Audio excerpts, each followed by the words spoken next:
Hello, dear learners. I welcome you all to another video session of the MOOC titled Rural Development in India. In this video session, we shall discuss Unit 35, which is titled as Understanding Vulnerability in Rural Context.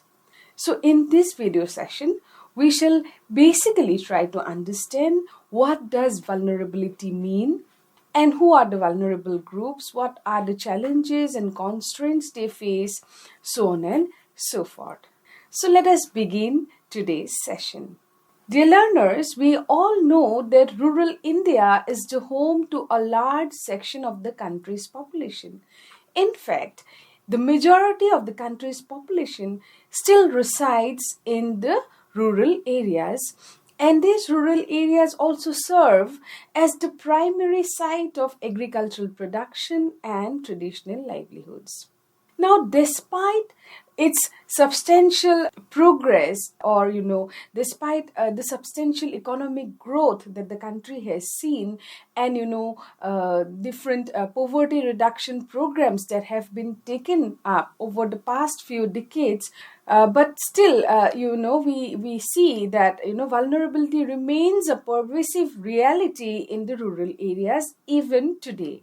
Now, what does vulnerability mean?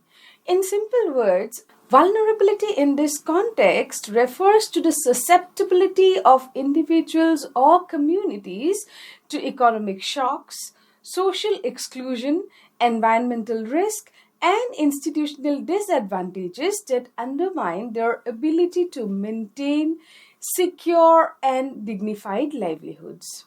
Vulnerability in rural India is multidimensional. It arises from the interaction of structural poverty, unequal access to resources, social stratification, environmental uncertainties, and institutional limitations. These vulnerabilities are unevenly distributed across social groups and geographic regions.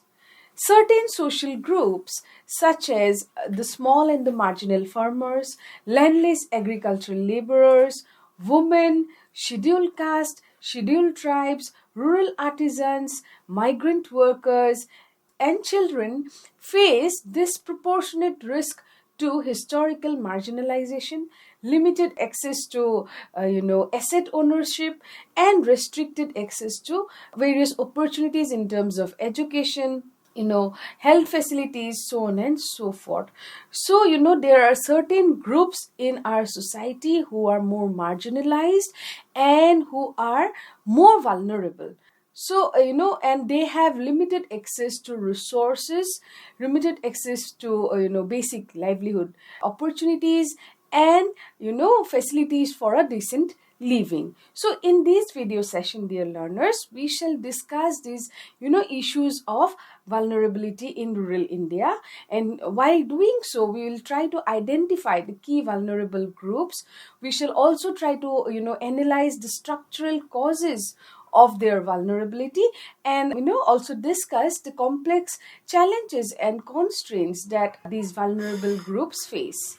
So, dear learners, we have already, stated the meaning, or what does vulnerability means. So, you must have understood that vulnerability refers to the degree to which individuals or communities are exposed to risk and their limited capacity to cope with or recover from those risks.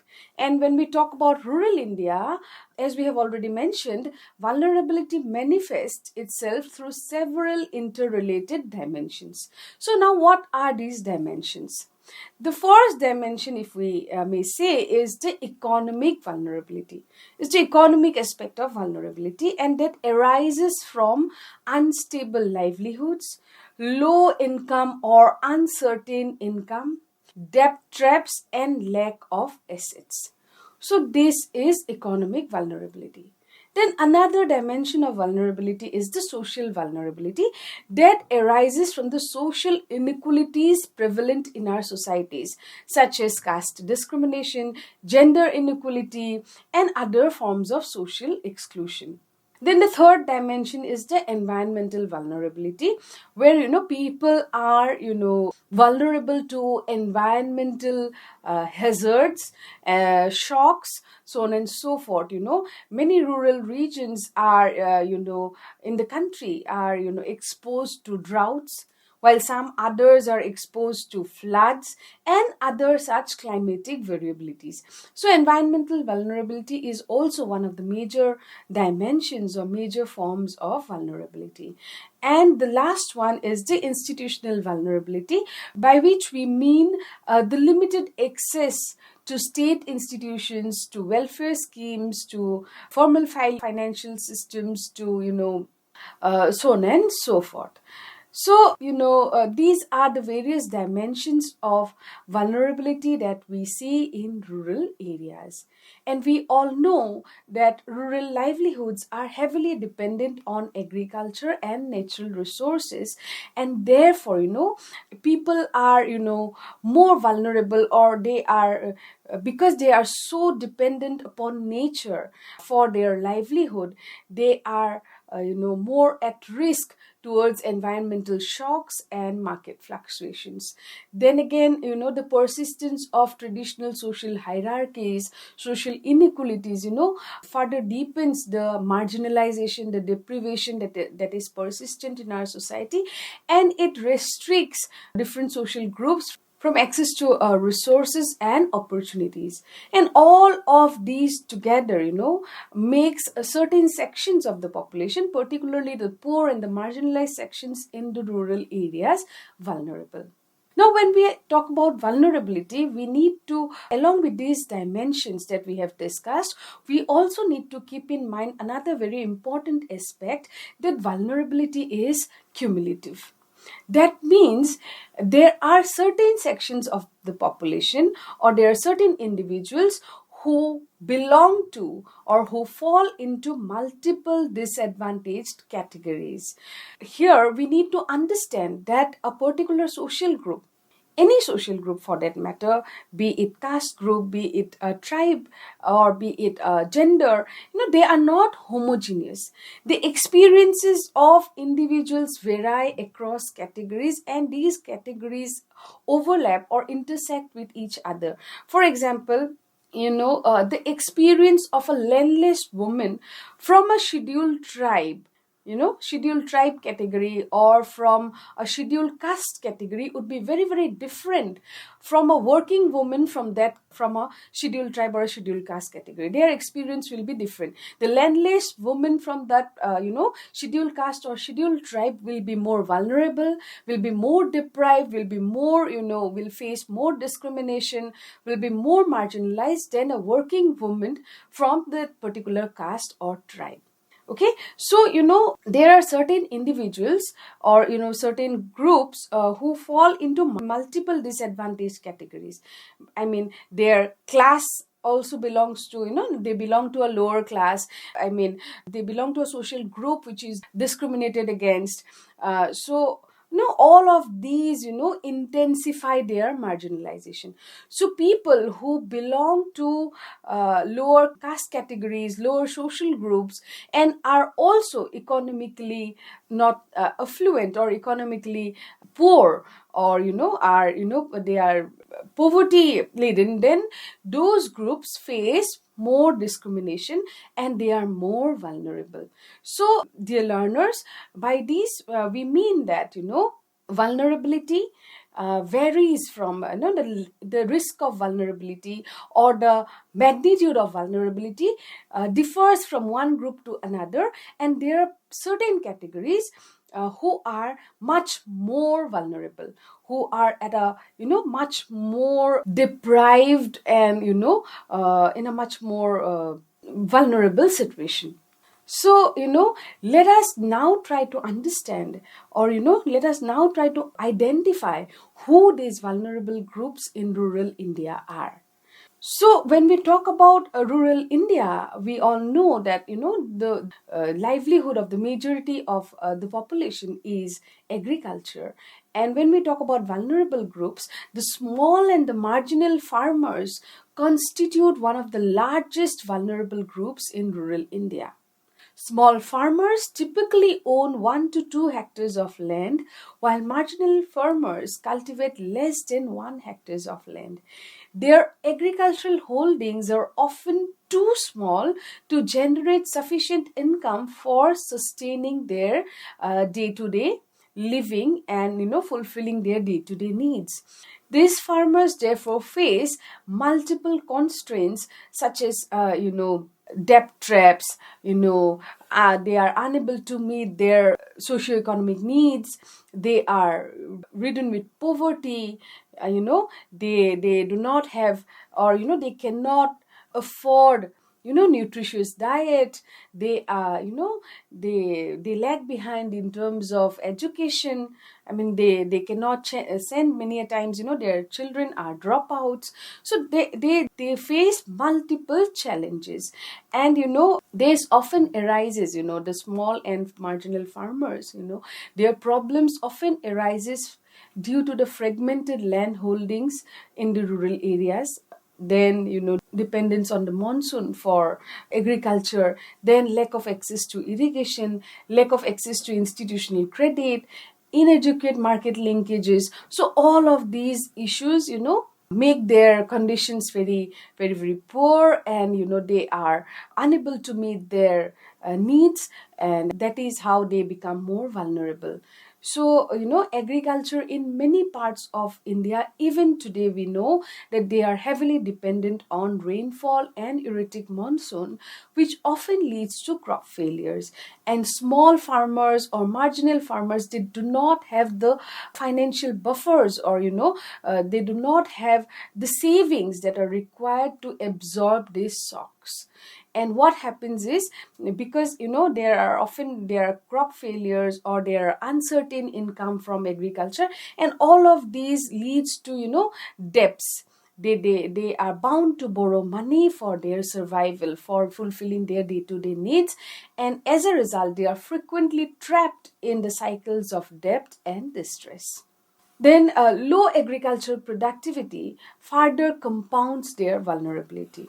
We have already mentioned that in many parts of rural India, agriculture is still dependent on monsoons.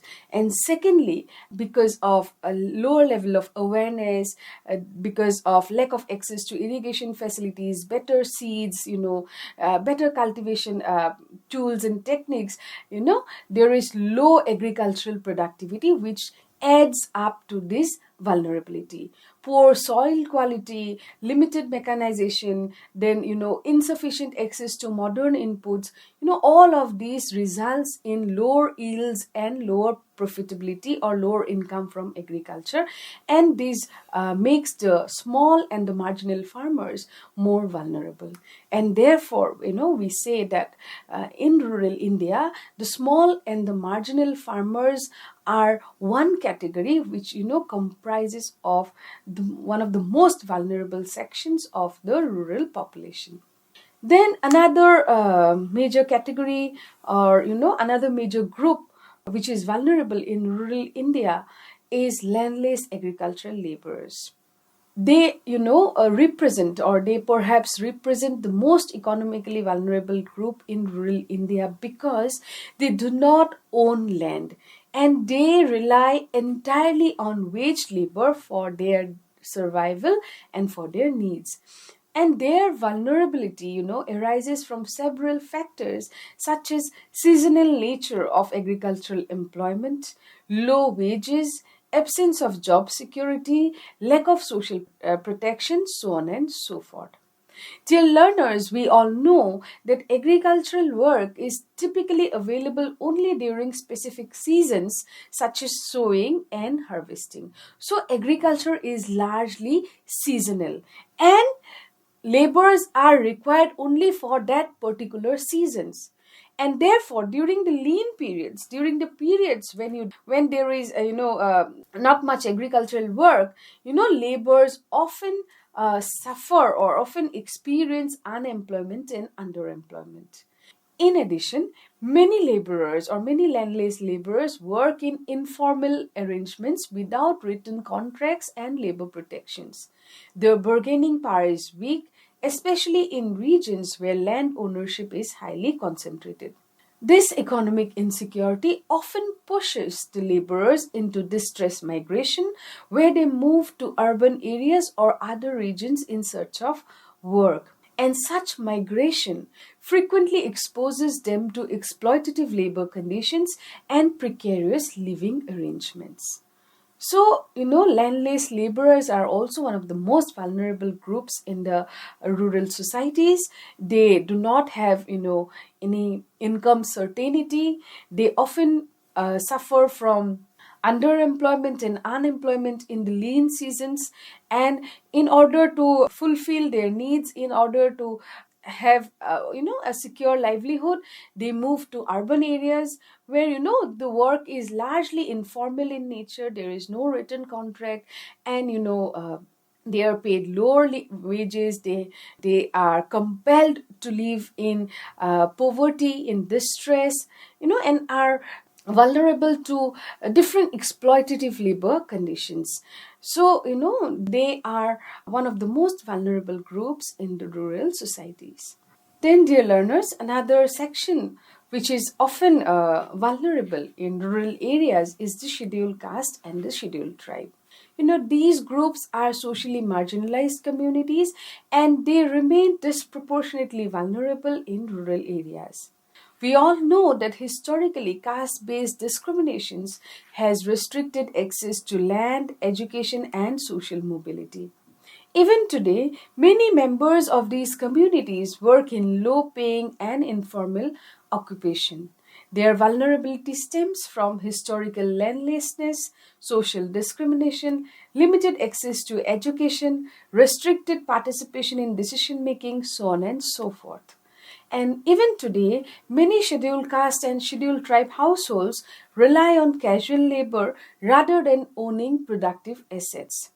This places them in precarious economic situations and exposes them to poverty.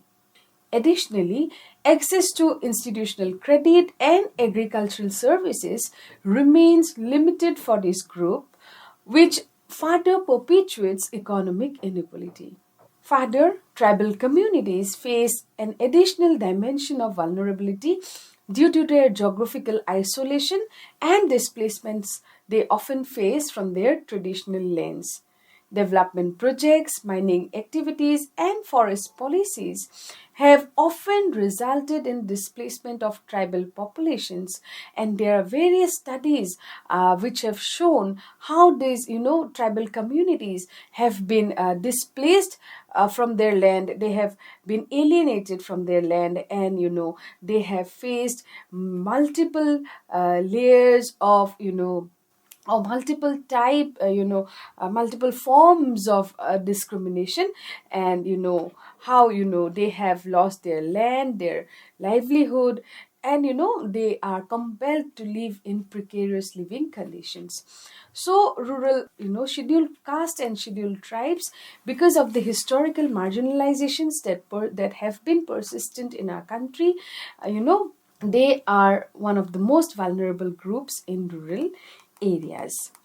Then another major group which is vulnerable in rural India is the women. Women in rural India experience a unique set of vulnerabilities shaped by gender inequality and patriarchal norms. Although women contribute significantly to agricultural production and household labor, their contributions often remain invisible and undervalued. Women frequently are engaged in unpaid or poorly paid work in agriculture, livestock rearing, and household activities. There are several factors which contribute to their vulnerability. For example, limited land ownership, unequal access to education, restricted financial autonomy, gender-based violence, social norms that restrict social mobility, so on and so forth. Access to financial services and credit is particularly limited for rural women. Only a small portion of rural women actively use bank accounts or credit facilities, limiting their economic independence. Furthermore, Harmful social practices such as child marriage, dowry, and widow marginalization continue to affect women in rural areas. These practices often lead to early pregnancy, educational discontinuation or dropouts, and economic dependency. All of these together makes women, discriminated and marginalized, and they are one of the most vulnerable sections of the rural population. Then rural artisans form another category of or another group of vulnerable population in the rural society. Traditional artisans such as weavers, potters, blacksmiths, and carpenters, they are another vulnerable section of the rural population. Historically, these occupations were integral to the village economies. However, industrialization and mass production have reduced demand for the traditional crafts. Many artisans struggle to compete with cheaper factory made goods. Therefore, they face multiple challenges, and these challenges include declining demand for their traditional products, lack of access to modern markets, limited technological innovation, absence of institutional support, so on and so forth. And as a result of this, many artisans experience declining incomes and are forced to abandon their traditional occupations and thereby take up casual labor or other informal sector works. So they are another traditional artisans. They are another major section or of vulnerable population in the rural areas. Finally, dear learners, the children and the youth also comprise of vulnerable groups in rural areas. Children in rural households are also, they are also highly vulnerable due to poverty and lack of educational opportunities. Many children even today drop out of school to assist agricultural work or household responsibilities. In poorer households, children may engage in wage labor to supplement their family income. So, due to lack of financial security or due to lack of money, many children even today they drop out from school. They cannot continue their education, and instead they either work in some informal sectors, as wage laborers, or contribute to household agriculture to support their family. So, rural children, even today, they face various challenges such as, limited access to quality education, malnutrition, child labor, early marriage for girl child, so on and so forth. And, these factors, they together contribute to intergenerational transmission of poverty and vulnerability. So, dear learners, with this we hope that you have understood who are vulnerable groups in the rural societies. So now let us try to understand the causes of vulnerability. What are the causes behind this vulnerability? So the vulnerability of rural population is not accidental but is rooted in the structural inequalities and the systemic challenges they face. Such as, the first cause can be the poverty and lack of assets. A fundamental cause of vulnerability is the lack of productive assets such as land, livestock, and capital. Households without assets have limited capacity to cope with economic shocks such as crop failures, illness, or job loss. Asset ownership plays a critical role in determining resilience and livelihood security. But since many rural families are ridden with poverty and they do not lack any asset, they are more prone to environmental risk. They are more prone to economic shocks and so on and so forth, and therefore they are more vulnerable. Then another cause of rural vulnerability is social inequality. Rural India continues to be shaped by deeply entrenched social hierarchies based on caste, gender, and ethnicity. These hierarchies influence access to resources, employment opportunities, and social services. caste-based discrimination often restricts marginalized communities from accessing common resources, participation in local governance, or getting benefits from the development programs. So these communities, caste groups or tribal communities, are still facing deprivations in different forms. They are still facing discriminations, and all of this results in vulnerability. The third cause is the environmental and climate risk. Rural livelihoods are highly dependent on natural resources, as we have already stated. Climatic conditions, highly influence their agriculture, and therefore, we know that since India frequently experiences droughts, floods, cyclones, heat waves, so on and so forth, these climate related shocks have devastating effects on rural communities. Crop failures, livestock losses, and water scarcity severely disrupts rural livelihoods. For instance, studies have shown how droughts have caused widespread crop losses and forced many rural households to migrate in search of work. So, climate change is expected to intensify this risk, making rural communities even more vulnerable. Another major cause of rural vulnerability is inadequate infrastructure. Many rural regions suffer from inadequate infrastructure, including poor roads, unreliable electricity, limited irrigation systems, inadequate healthcare facilities, weak digital connectivity, so on and so forth. And these infrastructural deficiencies limit economic opportunities and access to essential services, thereby perpetuating rural vulnerability. Then, dear learners, limited access to education and health services is also another major cause of, rural vulnerabilities. We all know that education and healthcare are critical for improving human capabilities. However, even today, rural areas often face shortage of schools, teachers, doctors, and adequate health facilities. Low literacy levels among the rural population often reduce employment opportunities and restricts individuals from accessing, government schemes or, financial services also. And similarly, inadequate healthcare services lead to higher mortality rates, malnutrition, and increased vulnerability to diseases. So, lack of adequate educational facilities and health services in rural areas also, contributes to vulnerability in rural areas.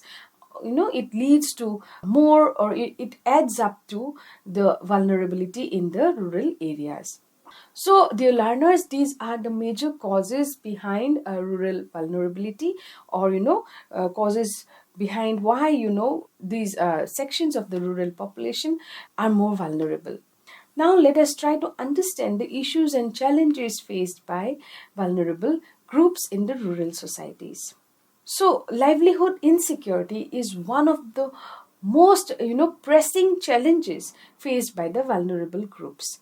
We all know, and we have been discussing this, that agriculture is the primary source of employment, and it is characterized by low productivity and unstable incomes.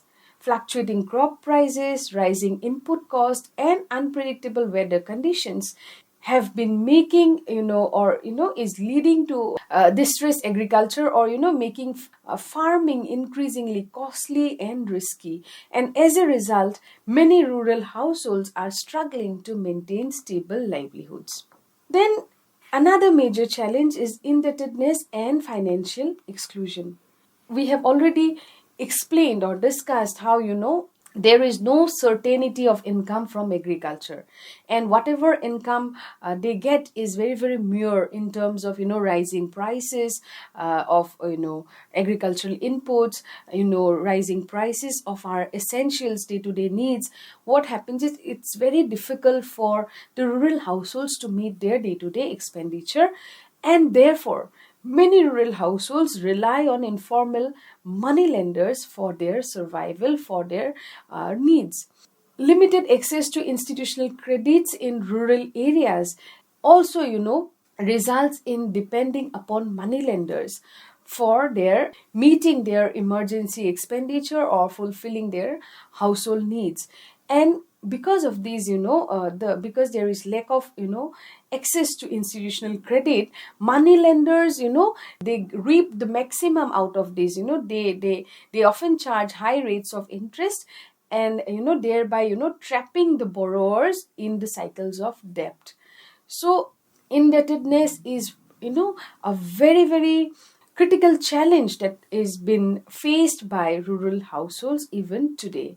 And financial exclusion also limits investment in productive activities such as irrigation, technology adoption, and small scale enterprises. So because they do not have the finance, they do not have, adequate access to institutional credit, the rural households, do not have the financial potential. They do not have the required finance to invest in, mechanization, for example, or irrigation facilities, or opening up small scale enterprises, so on and so forth. And therefore, they are always indebted, they are always poverty ridden, and they continue to live in poverty. Another challenge they face, the vulnerable groups they face, is migration and social dislocation. Economic distress often forces rural households to migrate temporarily or permanently. While migration may provide income opportunities, it also creates new vulnerabilities such as exploitative labor conditions, poor living conditions, lack of social security, disruption of family structures, so on and so forth. Migrants frequently work in informal sectors without legal protections, and they tend to live or are compelled to live in precarious living situations or conditions. So, this is another critical challenge. Then, food insecurity also remains a major challenge in rural India, especially among the landless laborers and marginal farmers.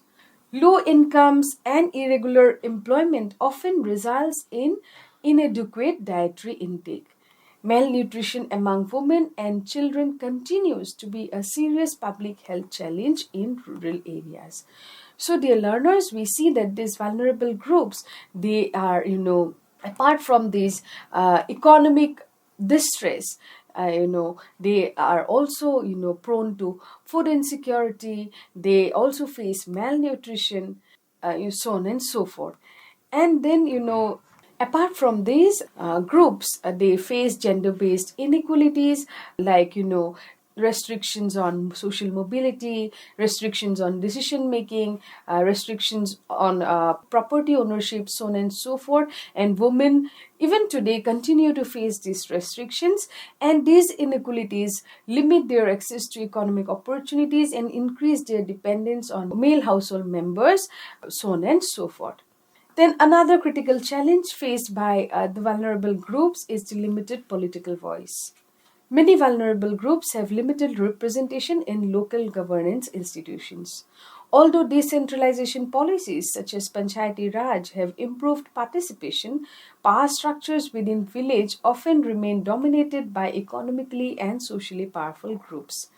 This limits the ability of the marginalized communities to influence development projects, or development policies, development priorities, so on and so forth. So, dear learners, these are the different challenges and constraints that are faced by the vulnerable groups in the rural societies. Now, let us try to understand understand the intersections of vulnerability.